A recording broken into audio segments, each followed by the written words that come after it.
Bismillahirrahmanirrahim. Assalamualaikum warahmatullahi wabarakatuh. Pada video kali ini kita akan mempelajari tentang kelarutan dan hasil kali kelarutan. Yang tujuan pembelajaran kita kali ini adalah kita akan memahami bagaimana terbentuknya suatu endapan, apa sih prinsip dari kelarutan dan hasil kali kelarutan.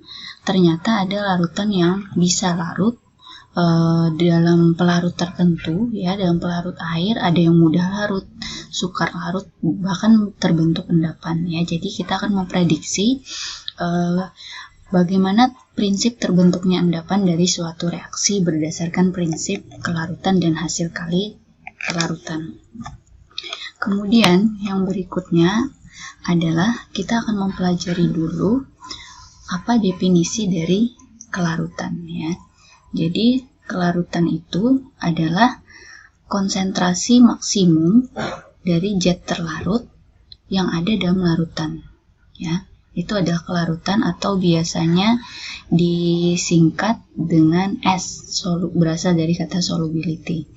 Kemudian kelarutan itu satuannya adalah molar, ya. Molar, ingat molar adalah mol per liter. Kemudian bagaimana dengan hasil kali kelarutan, ya. Jadi kelarutan itu sendiri bisa diperoleh, ya, dari hasil kali kelarutan atau sebaliknya, ya. Dari hasil kali kelarutan bisa diperoleh kelarutan atau es tadi, ya.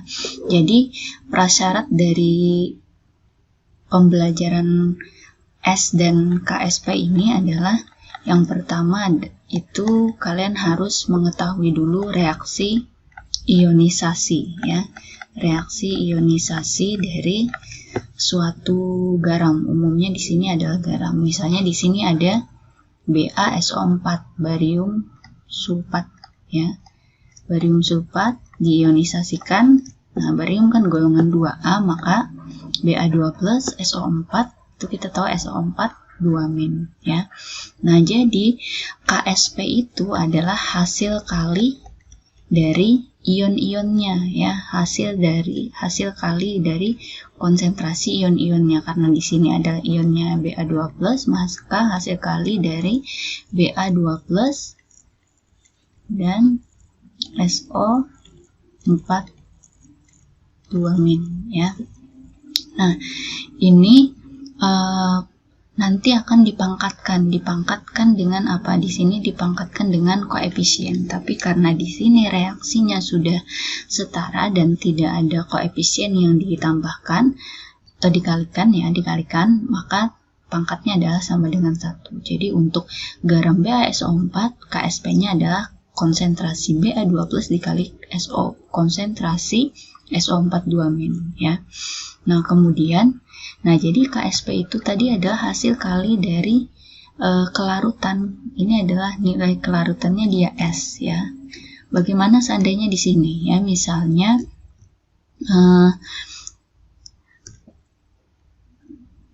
di sini ada koefisiennya, ya.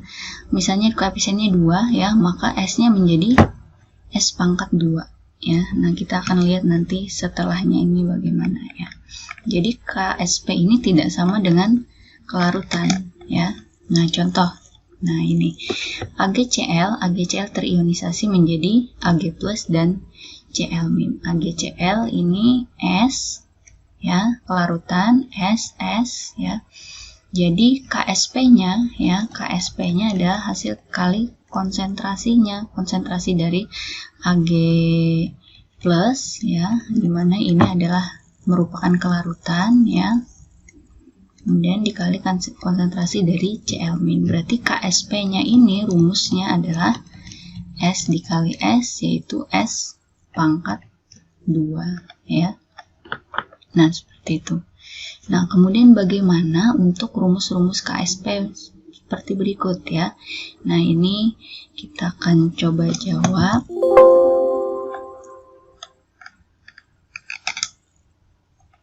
Ya. Nah, ini ada rumusnya, kita coba berlatih.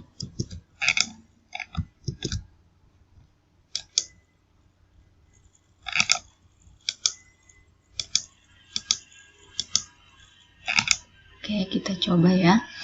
Bagaimana untuk, nah, jadi tadi kelarutan ini adalah kita nanti pada akhirnya bisa menentukan apakah ketika dua zat itu direaksikan akan terbentuk endapan atau tidak ya. Nah, kebetulan kalau pada gambar ini dia akan terbentuk endapan ya. Oke, kita akan mencoba dulu mengerjakan bagaimana rumusnya. Kita coba untuk yang A ya.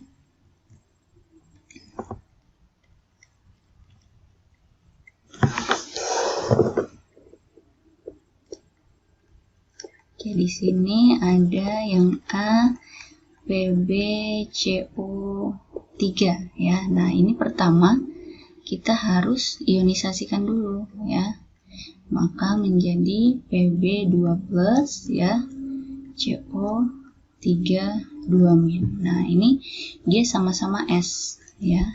Nah, maka rumusnya adalah KSP sama dengan S pangkat 2 ya, S pangkat 2.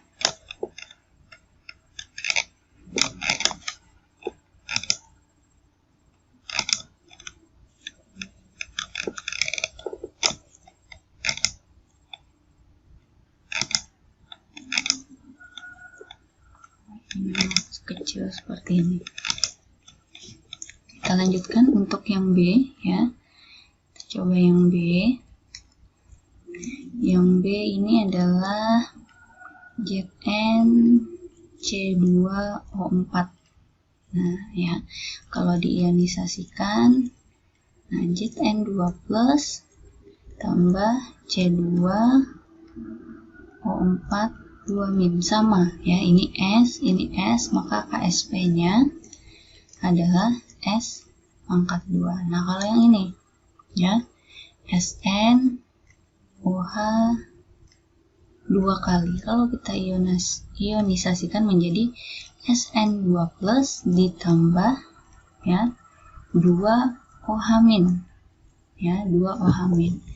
Nah, di sini kita bisa lihat ya. Ini kan koefisiennya 1S ya. Nah, ini berarti 2S karena koefisiennya 2 ya. Maka KSP untuk SnOH 2 kali ini adalah S ya. Tadi kan konsentrasinya S dikali 2S. Nah, jangan lupa dipangkatkan koefisiennya. Nah, ya. Maka ini kita ke sini ya. Maka hasilnya adalah ini 2S pangkat 2 kan berarti 4S pangkat 2, maka hasilnya adalah 4S pangkat 3 ya. Nah, begitu seterusnya.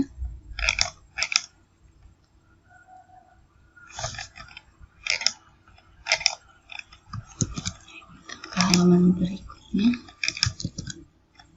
Oke, kita lanjut. D ya. D sama dengan HgI2 ya.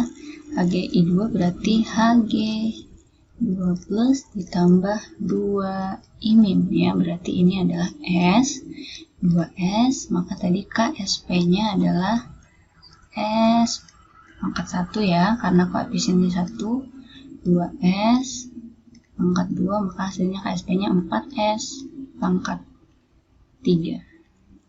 Oke, kemudian yang E, nah ini yang E, Fe2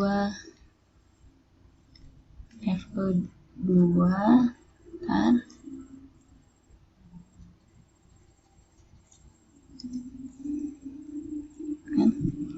Fe2 CO3 3 kali. Nah, ini berarti reaksinya adalah Fe3+ ya ditambah CO3 2-.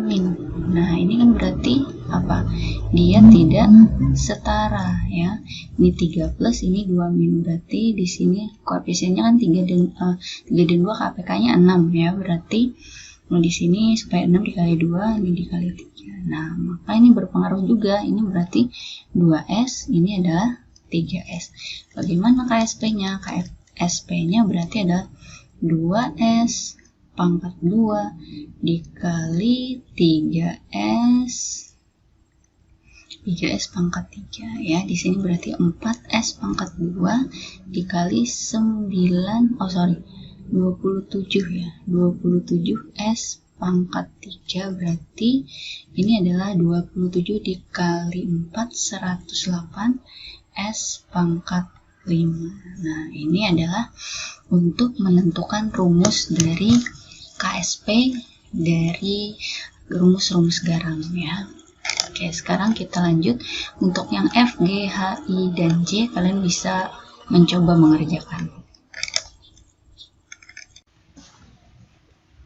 Oke, berikutnya kita lanjutkan. Untuk kelarutan, tadi kan kita tahu bahwa satuannya adalah molar ya.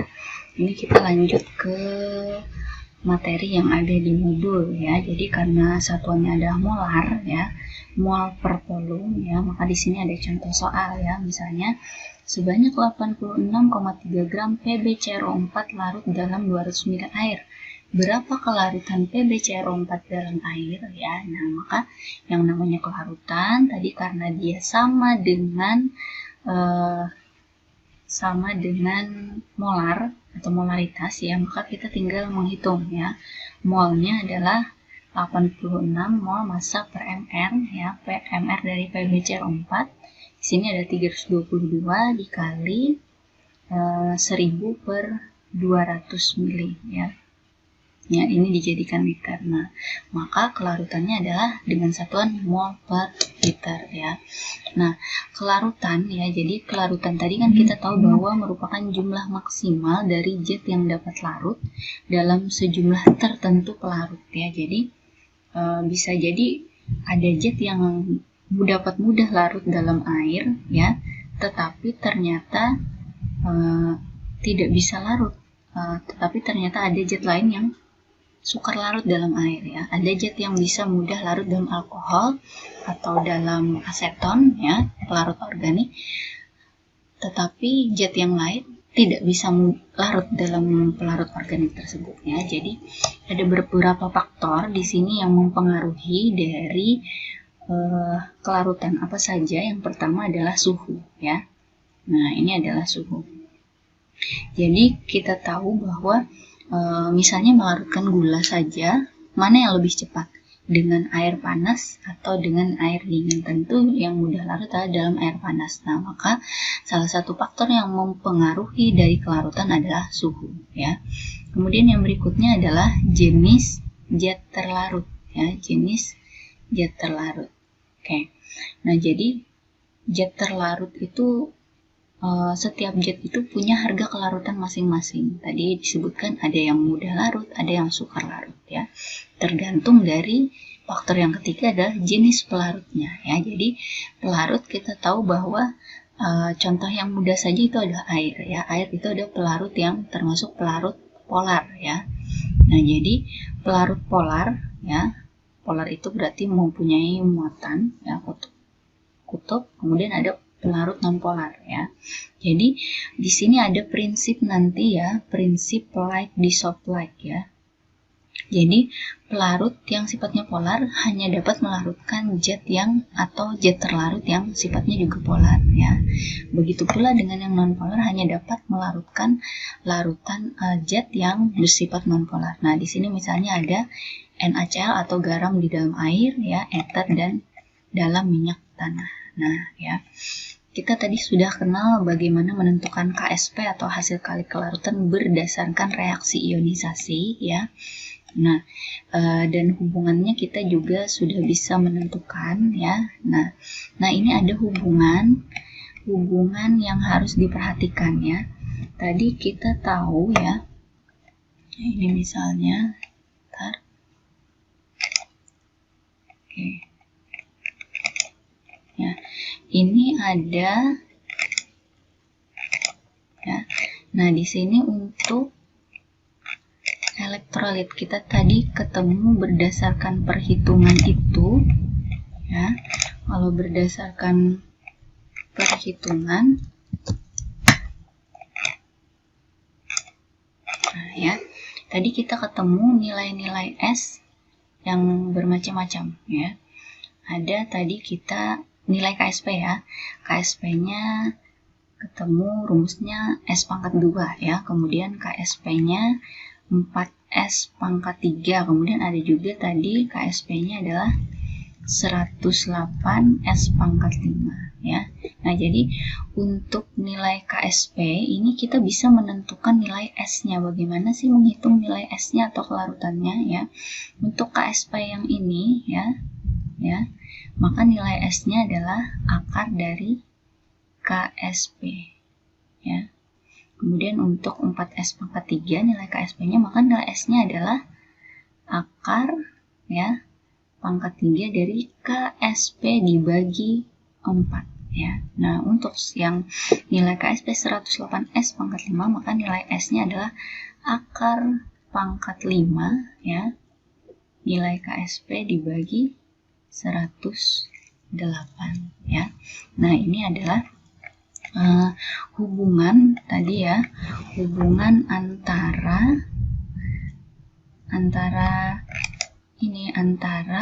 KSP dan S ya.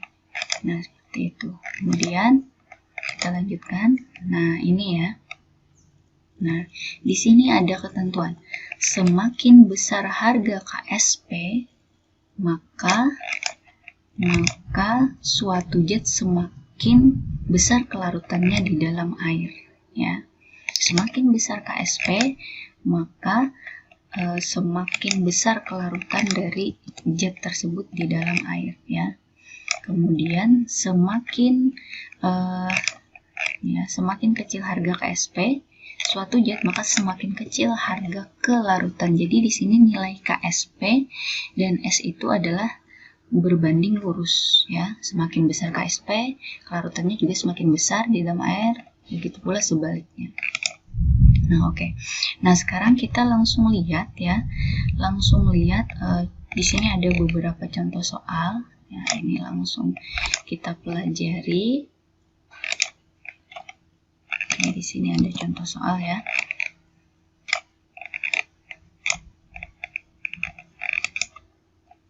Nah, contoh soal yang pertama ini adalah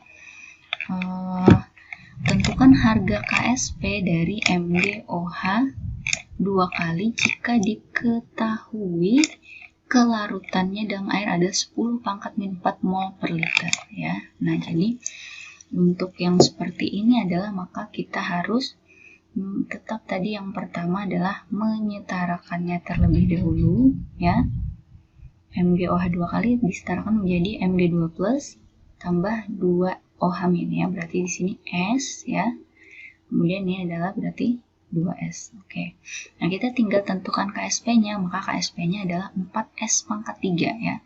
Tinggal dimasukkan nilai S-nya tadi adalah 10 pangkat min 4, tinggal dihitung, maka hasilnya adalah kelarutannya 4 kali 10 pangkat min 12 ya.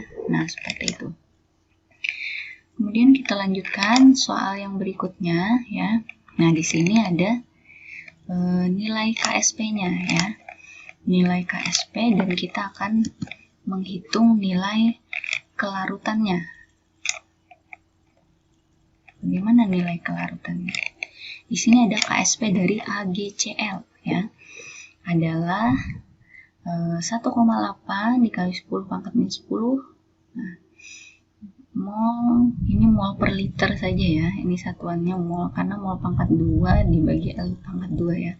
Mol per liter ya.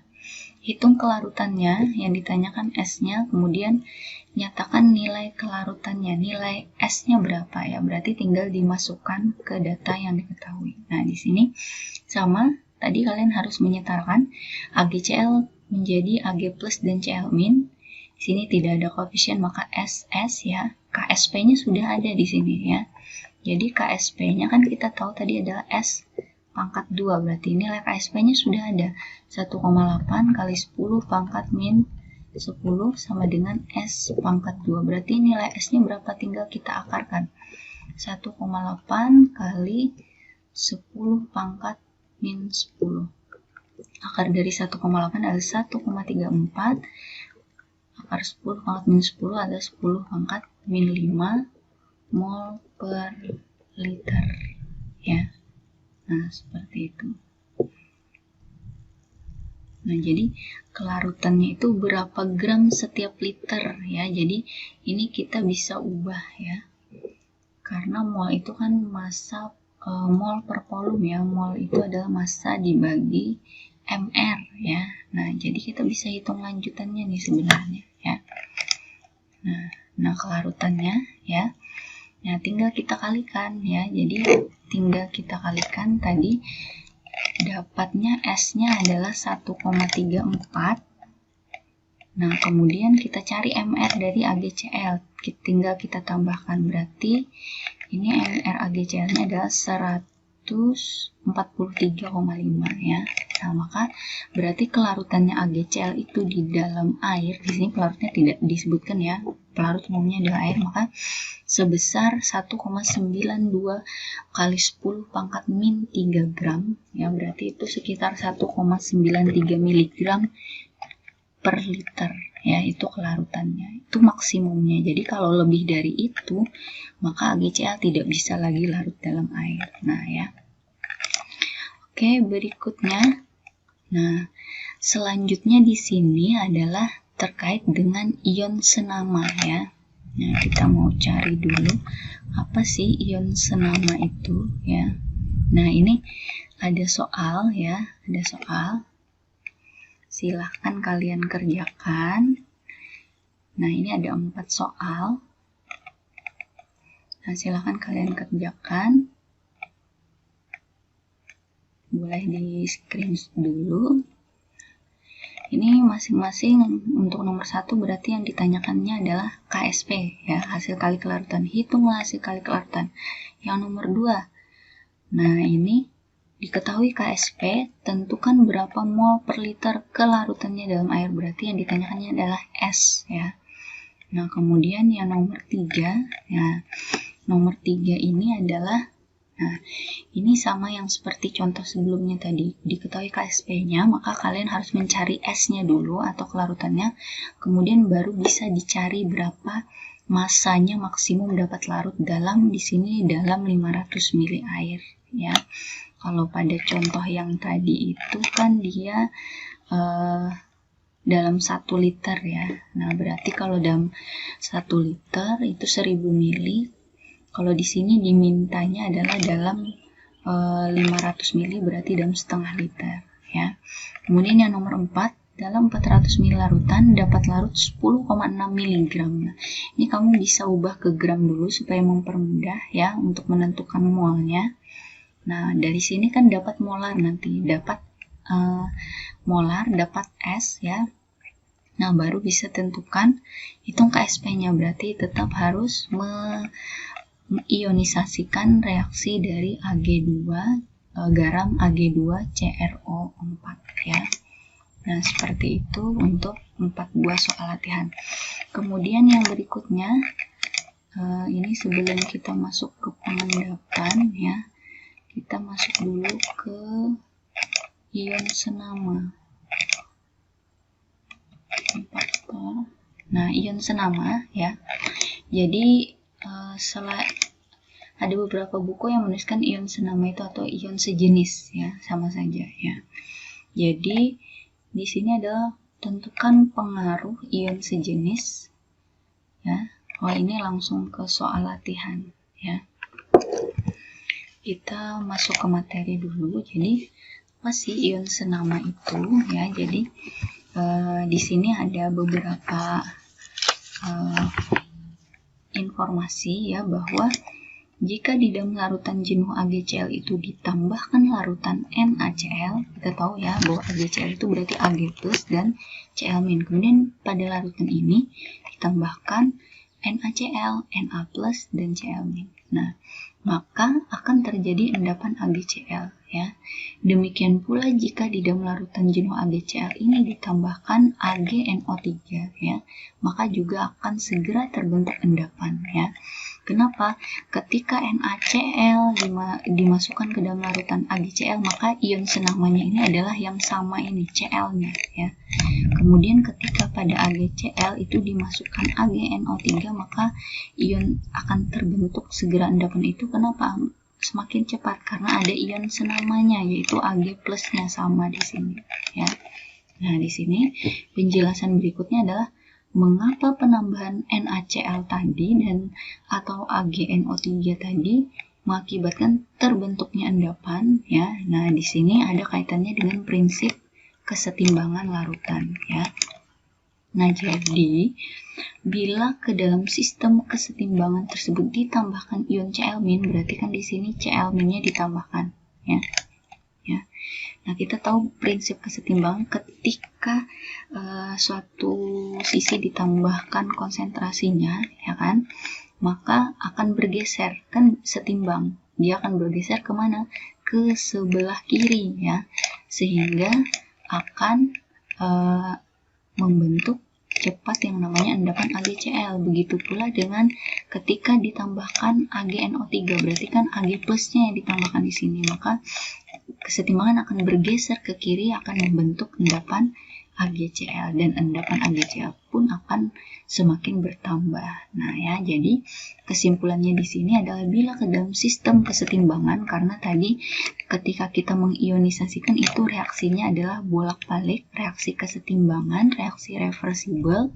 Ketika ditambahkan ion senama, maka akan mengakibatkan tadi pergeseran kesetimbangan ya ke kiri atau cenderung membentuk endapan, sehingga mengakibatkan kalau terbentuk endapan kan berarti sukar larut, artinya kelarutannya adalah berkurang ya. Nah, ini langsung kita ke contoh ya. Di sini ada contoh soal, tentukan kelarutan dari, nah ini biar bisa kita ini ya, kita bisa screenshot. Tentukan kelarutan dari AgCl di dalam, yang pertama adalah di dalam air murni ya. Kemudian yang berikutnya adalah di dalam NaCl 0,1 molar. Nah, di sini kita bisa lihat bahwa pada pertanyaan yang B itu ion senamanya adalah Cl- ketika ditambahkan NaCl ya. Nah, ini adalah reaksi kesetimbangannya ya. Reaksi kesetimbangan dari NaCl. Jadi ketika dilarutkan dalam air ya, ini berarti SS ya. Ini adalah S, maka KSP-nya tadi S pangkat 2, maka ditanyakannya akan adalah kelarutan ya. S-nya berarti adalah akar dari KSP dari AgCl ya, yaitu akar 10 pangkat min 10, berarti adalah 10 pangkat min 5 ya, itu di dalam air ya. Bagaimana ketika di dalam NaCl? Nah, maka yang ditulis ini adalah kesetimbangan dari NaCl-nya ya. Nah, NaCl-nya kan di sini konsentrasinya 0,1, karena disetarakan ya, ini koefisiennya sama-sama 1, maka juga 0,1. Nah, yang berbeda di sini adalah kita tahu bahwa tadi KSP-nya itu adalah konsentrasi Na plus dikali konsentrasi Cl- ya. Nah, di sini KSP-nya kan sudah ada 10 pangkat min 10 ya.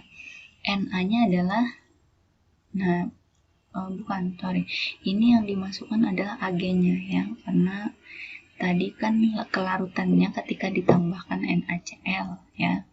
Nah, jadi untuk menghitungnya, nah Ag ini kan kita belum tahu ya. Ag ini yang kita belum tahu berapa konsentrasinya. Kalau Cl- kita sudah tahu, yaitu berapa tadi? 0,1 ya. Berarti konsentrasi Ag plus itu sama dengan adalah 10 ya, 10 pangkat min 9 berarti ya, 10 pangkat min 9. Nah, karena di sini ada yang ditanyakannya adalah AgCl, kelarutannya berapa, ya. Nah, berarti kan AgCl itu sama-sama S kan tadi. Ag itu S, AgCl S, maka AgCl kelarutannya adalah 10⁻⁹ molar atau mol per liter, ya. Nah, seperti itu. Nah, itu untuk yang kelarutan AgCl dalam air murni maupun dalam nah, ini ada contoh soal lagi maupun dalam NaCl tadi, ya. Nah, contoh soal berikutnya sini dituliskan, ya. Tentukan kelarutan, ya, kelarutan dari PbI2 yang memiliki KSP sama dengan 1,6 dikali 10⁻⁸ di dalam larutan PbNO3 2 kali, ya, dengan konsentrasi 0,1 molar. Berapa kelarutan PbI2, ya? Nah, jadi di sini data yang kita peroleh, ya. Pertama kita punya data konsentrasi dari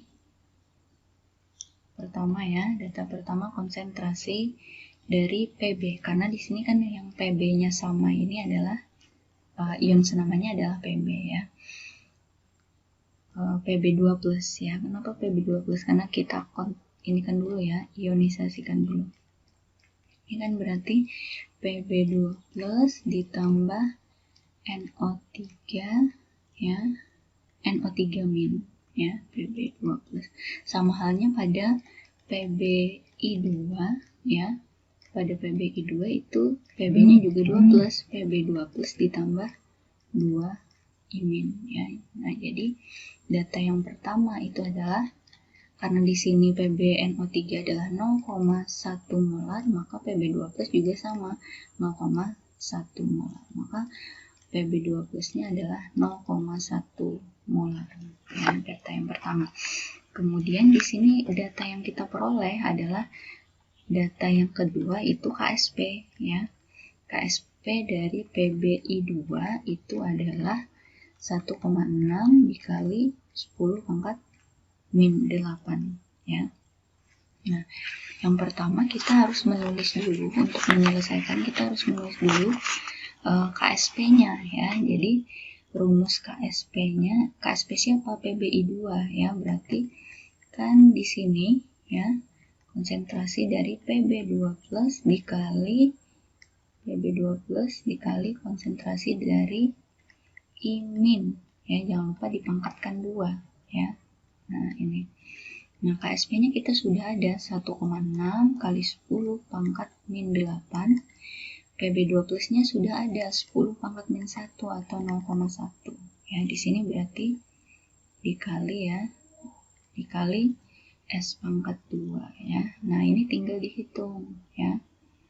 Berarti 10⁻⁻1 dikali S²2 sama dengan 1,6 kali 10⁻⁸, ya. Sambung, berarti S²2-nya, ya, sama dengan 1,6 dikali 10⁻⁸, ya, dibagi 10⁻⁻1, ya. Berarti menjadi S²2 itu adalah 1,6 kali 10⁻⁷. Nah, ini tinggal diakarkan, ya. Hasilnya adalah 4, S-nya adalah 4 kali 10⁻⁴, ya. Nah, seperti itu. Nah, itu untuk soal pengaruh ion senama.